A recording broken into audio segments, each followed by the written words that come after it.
você que está desempregado, você merece. Olá, internautas, navegantes, companheiros, camaradas da Rádio Petroleira. Estamos ao vivo em tempo real com mais um programa Setor Privado Mobilizado. aqui na Rádio Petroleira, programa que é de responsabilidade da Secretaria das Empresas Privadas do Sindipetra RJ, cujo coordenador é nosso amigo professor Ivan Luiz. Tudo bem, professor? Tudo bem, cheio de saudade, que semana passada eu não pude estar aqui ao vivo, mas liguei para mandar meu recado aí para os tiranos. Não, teve ao vivo, só que não esteve presente. Isso, foi ao vivo, mas tive presente. Você é sempre preciso. Quando você fala que navegar é preciso, É verdade. hoje eu diria que ser radialista tem que ser preciso. Tem que ser preciso. Porque as pessoas confundem, navegar é preciso, tem noção. Sabe qual é essa história de navegar é preciso?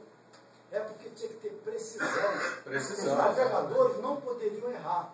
Exatamente. Se errasse, Preciso morriam. no sentido da precisão. Era preciso no sentido da precisão, entendeu? E a vida, navegar é preciso.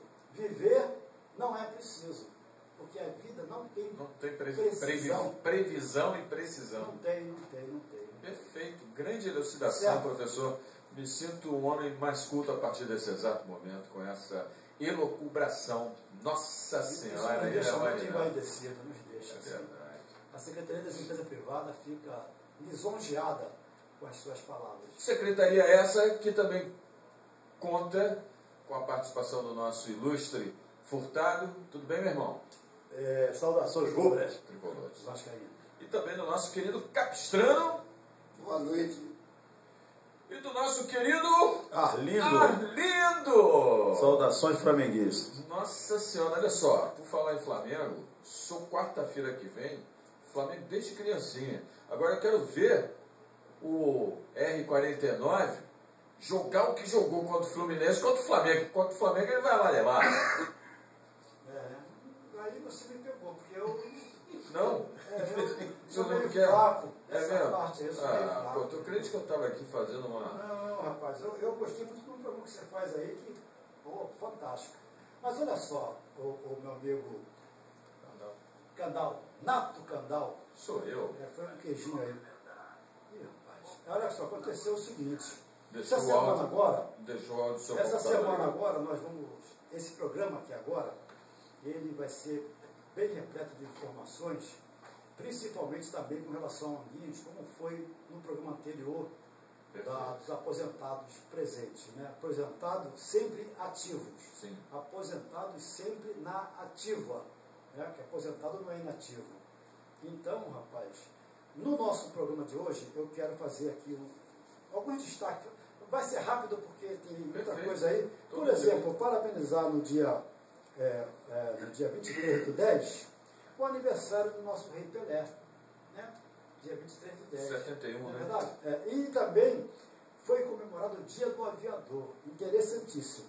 Agora, um aniversariante que eu adoro, rapaz, adoro pela irreverência, até pedi um pequeno fundo musical aqui ao nosso DJ. Esse camarada, ele é fantástico, cara. É o E Juca? essa música, o Juca Chaco, no dia 22/10, fez aniversário também. Ah, é? Ele tem uma música, Parabéns pro onde ele Juca. fala que a mulher tem que ser cúmplice. Essa letra, rapaz, é um negócio fantástico. Só um minutinho só, quer ver um negocinho? Então vamos Olha ouvir. só, vamos ouvir, só gente. Quero uma mulher que seja diferente de todas que eu já tive, todas tão iguais, que seja minha amiga, amante, confidente, a cúmplice de tudo, que eu fizer a mais. Entendeu? Tem que ser cúmplice de tudo, meu irmão. Acabou, fim de papo. E ele foi muito perseguido aqui na época do regime militar. O que ele faz? Vai para Portugal, para tentar ser acolhido em Portugal. Aí em Portugal ele começa a sacanear também lá no palco, é o ditador lá, Salazar. ele foi e volta para o Brasil, pô, não fica aqui também não. Também não teve sossego lá, voltou para cá, e aí ficou quietinho e tal. Então o Juca tem uma trajetória, e eu tive o prazer, rapaz, até no hotel lá em Goiânia, nós nos encontramos lá, eu, um amigo e ele, e batemos papo a noite toda, papo super agradável. O cara é fantástico, entendeu? Eu sou fã de carteirinha desse sujeito aqui. No mesmo dia do aniversário dele também, se comemorou 100 anos aí do Pão de Açúcar, rapaz, né? Sugarloaf. Quer dizer, bacana demais e tal.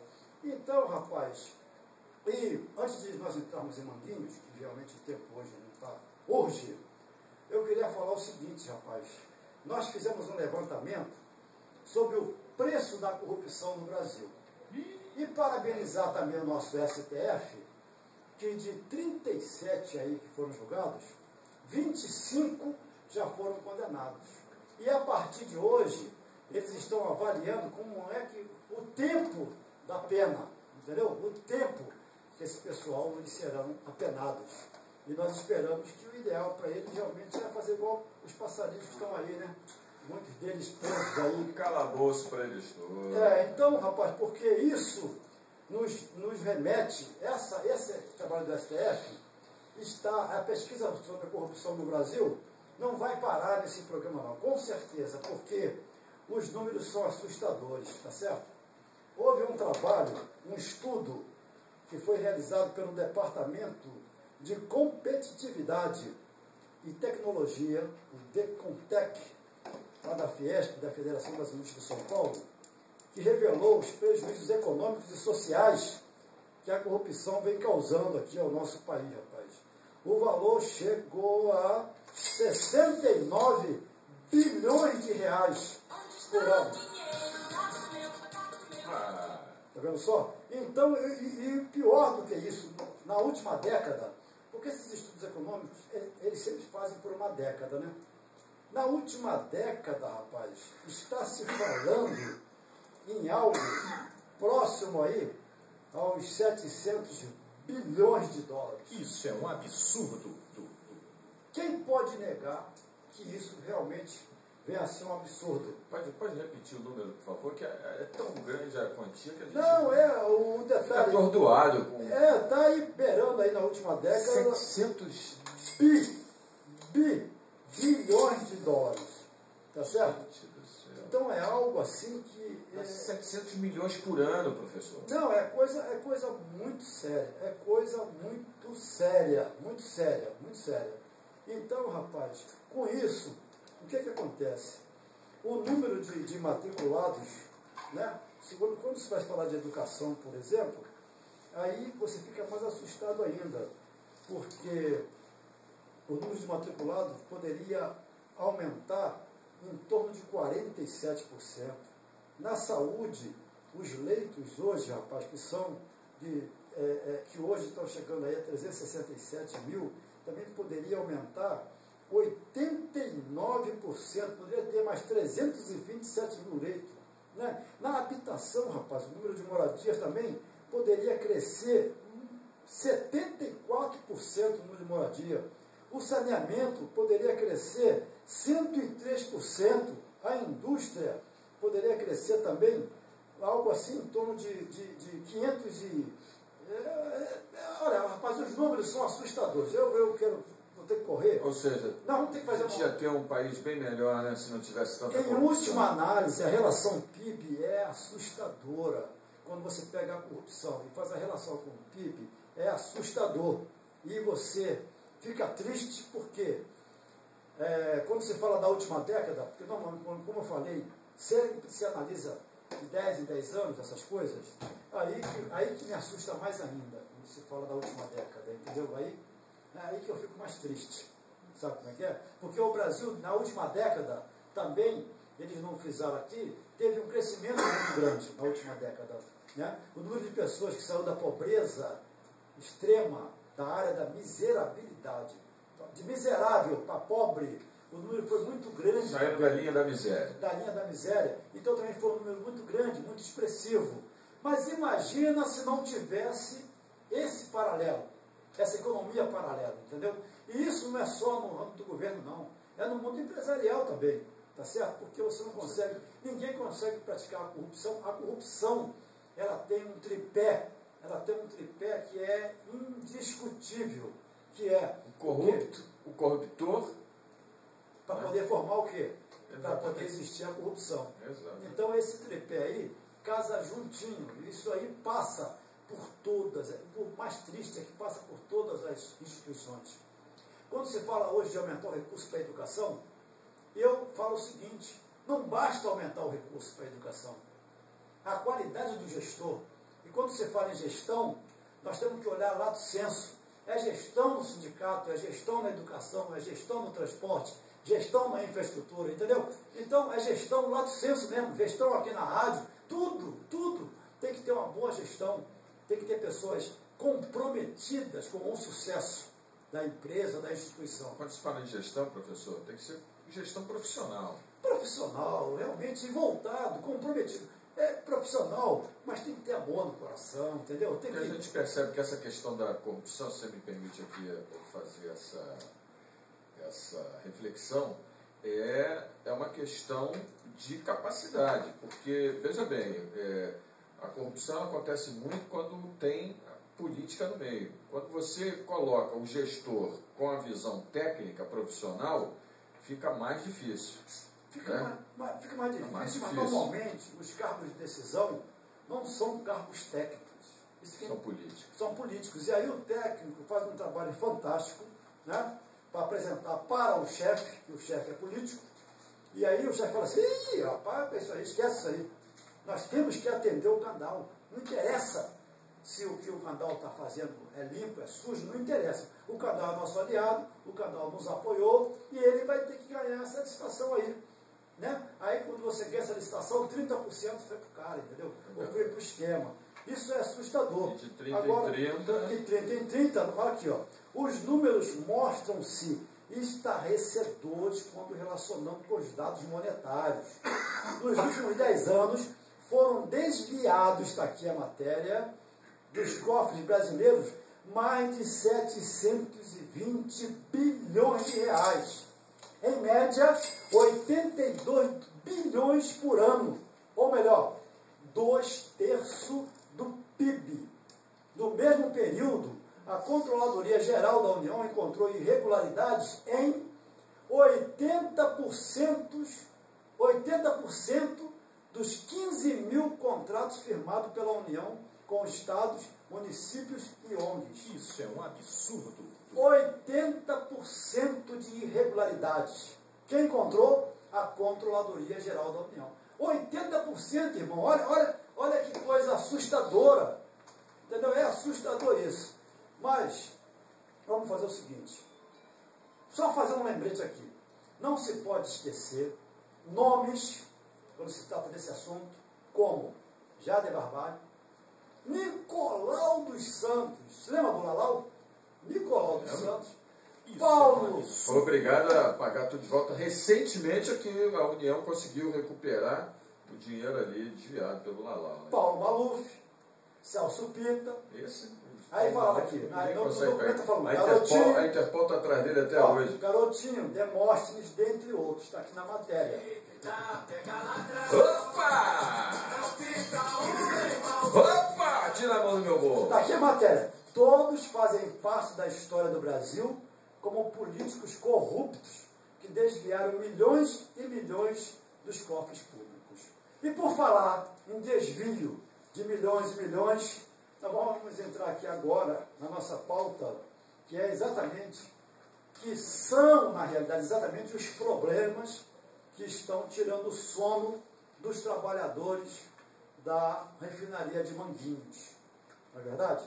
Então, companheiros, nós somos solidários, fomos, somos e seremos sempre solidários com os trabalhadores que sofrem perseguição, com os trabalhadores que estão sendo transformados, querem transformar esses trabalhadores em pessoas famintas, em pessoas que sejam encaminhadas para o Bolsa Família, em pessoas que sejam encaminhadas para a marginalidade, porque quando se fala num ato de desapropriação e não se cita em momento nenhum como vão ficar as famílias desses trabalhadores, os filhos desses trabalhadores, o que é que está se pensando? E jogá-los na sarjeta, sem nenhum tipo de respeito, desconsiderando os trabalhadores que estão lá, que são pessoas honestas, pessoas sérias, pessoas comprometidas.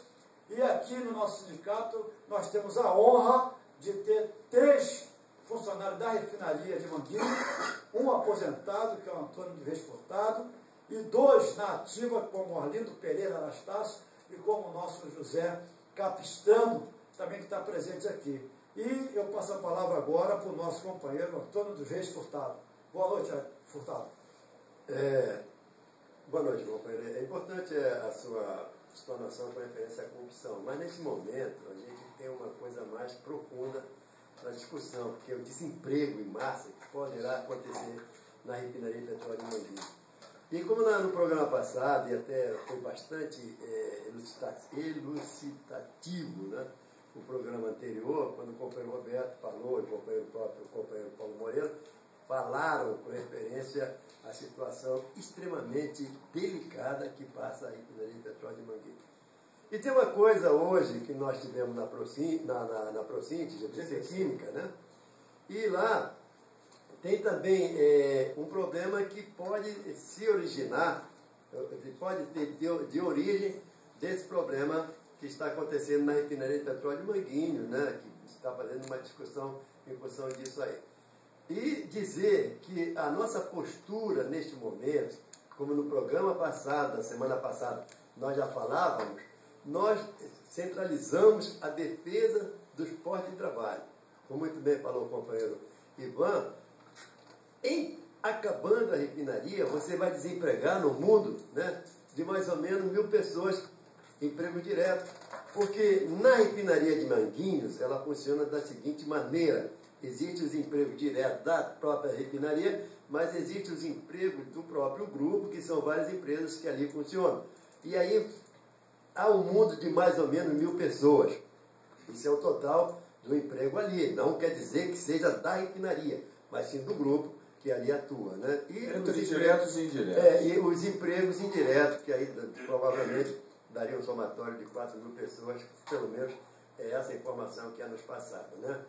E nós, além desse problema aí da refinaria, essa desapropriação, porque quando a gente questiona aqui a desapropriação, a gente não entra no mérito do que está realmente acontecendo na parte financeira com referência a débito que a empresa pode ter. Isso é um problema administrativo. A gente entra no mérito do desemprego, pô. Isso é o grande temor do companheiro.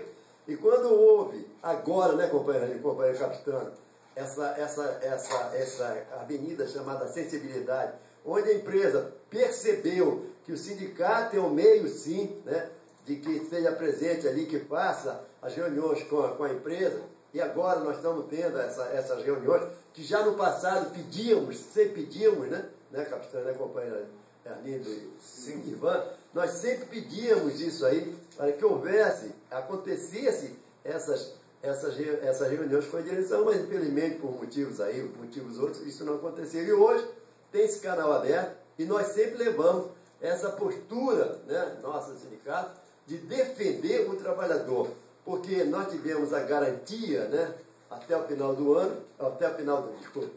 final deste mês, a garantia do emprego está garantido, mas isso para nós não é o suficiente. Nós queremos a solução. E a gente tem uma postura aqui de discordar dessa situação que causou o governo. Porque o governo ele podia chamar os trabalhadores e fazer essa discussão. Poxa, são pessoas que estão ali, pessoas que têm mais de 20 anos de trabalho, e como é que vão ficar essas pessoas? Ah, porque é 500 empregos? Sim, mas é aquela situação. Quer dizer, uma morte diferente de 100 mortes, só se valoriza 100 mortes, uma morte é essencial. Essa é a luta que todos nós temos que travar com referência a isso aí. O companheiro Arlindo, após a nossa presença nesse ato que aconteceu no dia 17, que estivemos lá, fechamos um lado da Avenida Brasil, e dizer que essas posturas que aconteceram nesse fechamento da Avenida Brasil partiu dos trabalhadores, né? Na quinta-feira nós fizemos aquele grande ato, né, onde fechamos as duas pistas que dão acesso ao centro da cidade. E ali nós demonstramos, através dos trabalhadores, que os trabalhadores não compactuam com essa situação. Os trabalhadores não estão imbuídos em defender o patronato. Os trabalhadores estão imbuídos, sim, em defender seus postos de trabalho. E nesse mesmo dia, o companheiro ali tem algumas informações para dar não só em função da Alerj, mas também em função de algumas entrevistas que ele foi procurado e através disso ele deu algumas informações. Companheiro Ali. Boa noite a todos. Na Alerj, houve, na rádio, nós estivemos lá reunidos, eu, o Cancela e o deputado Paulo Ramos.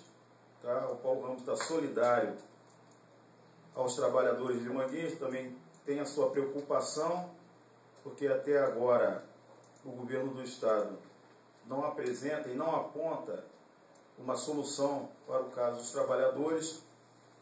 E a minha maior preocupação são os trabalhadores que estão doentes e precisam do plano de saúde, depende do plano de saúde. Como é que vai ficar esses companheiros? E nunca se fez um estudo dos moradores, dos moradores que moram em torno da refinaria de Manguinhos, que também possa estar doente com a contaminação do benzeno. E não tem só bandido ali, né? Não. Isso preocupa por quê? Porque existe contaminação do solo.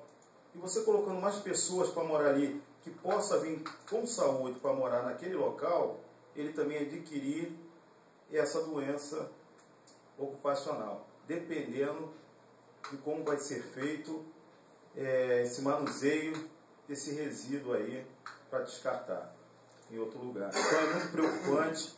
Os trabalhadores, além de não estar dormindo direito, tá? Está afetando a parte muito emocional, que você não tem resposta nem de um lado, nem de outro, nem do governo Sérgio Cabral, nem da direção da empresa. Uma posição que conforte esse trabalhador para que ele possa ir para casa com mais tranquilidade. Eu vou passar a palavra para o Capistrano. Continuando sobre a desapropriação, nós ali também temos, além dos trabalhadores, nós temos ali uma escola, pode-se dizer escola, que ali tem, atualmente nós estamos com, só de criança, quase 300 crianças. Que nós tem 300, chega a 250 crianças.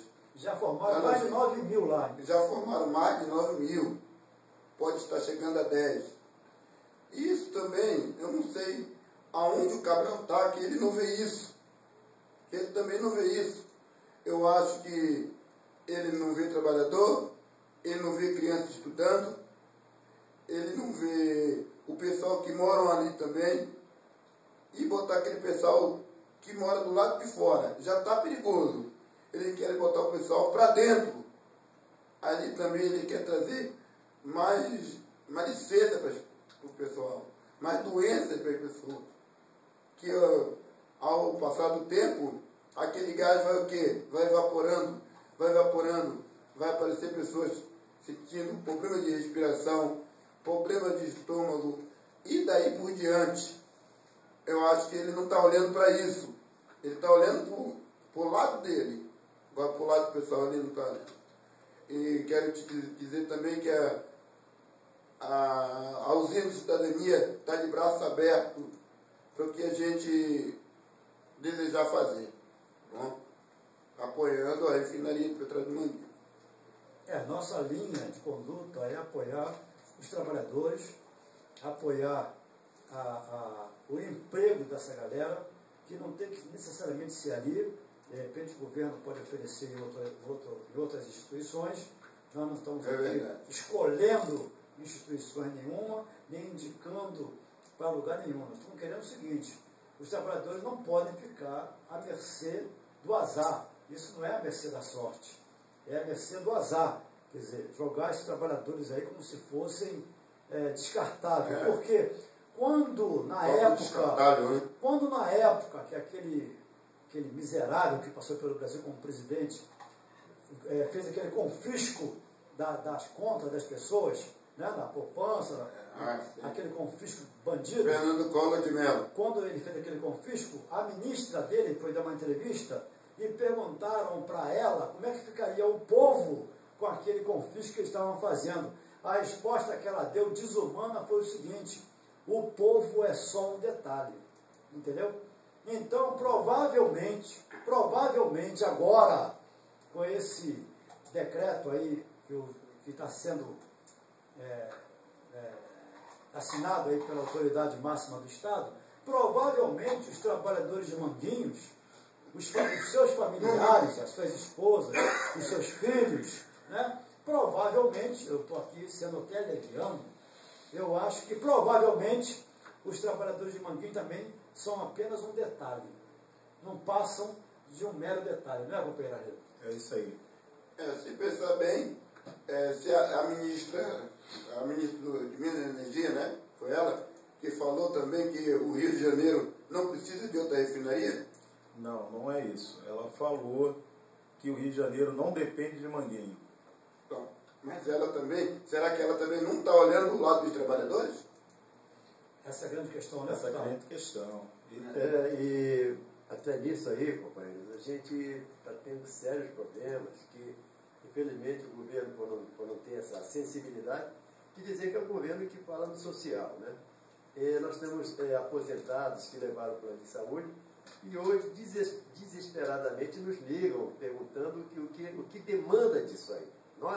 A única informação que nós sempre passamos para esses companheiros, né, Aline, né, capitana, que estão nos procurando aí, os telefonemas estão caindo, vários telefonemas, é dizer que a participação do sindicato segue nessa linha de defender os trabalhadores, defender os seus postos de trabalho. E defender nesse segmento também um aposentado, né? Um aposentado que levou o plano de saúde. São coisas que, infelizmente, até é feito às escondidas, né? E um governo não pode fazer um ato às escondidas, um governo que nós estamos numa democracia, né? Que tanto a gente lutou por essa democracia, tanto a gente lutou pelo poder de ter o direito de votar, é um governo que usa da ditadura da caneta, quando, talvez nesse rompante, não tenha levado em consideração o que ali existe, não como o próprio capitão foi muito feliz, falando da escola da cidadania, né?